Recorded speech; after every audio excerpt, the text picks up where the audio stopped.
Dan il-pajjiż għandu bżonn bidla. Qed inkisru l-identità tagħna. Waqfu l-egoizmu għal ġid tal-poplu Malti. Kienu dawn uħud mill-ħafna messaġġi waqt protesta fil-Belt Valletta, Iż-Żejjed Kollu żejjed. Dan waqt protesta li kienet organizzata minn Moviment Graffiti u 66 grupp ieħor fajta waħda kontra l-kostruzzjoni eċċessiva, żvilupp ta' toroq u infrastruttura bla rażan.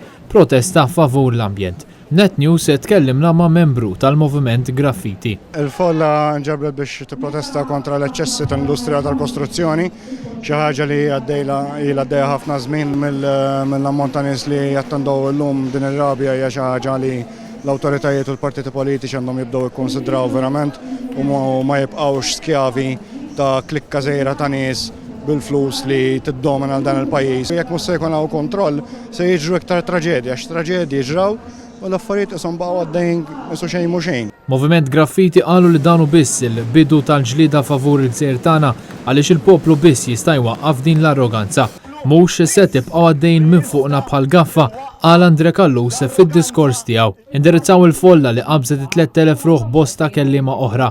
Ramblers Association iddikjaraw li ser ikunu qed iżidu l-isforzi tagħhom biex ma jħallux li l-pajjiż jinqered kawża ta' dan l-iżvilupp bla rażan.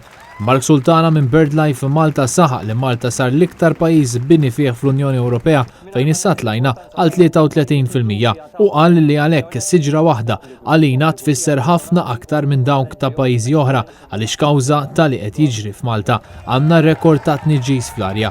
Indirizzaw il-folla wkoll bosta residenti fosthom resident ta' Pembroke li qed jistennew proġetti massiċċi qrib residenzi tagħhom oħrajn li fl-aħħar ġimgħat tilfu djarhom minħabba l-kostruzzjoni bla pjan li saret biswiti residenzi tagħhom.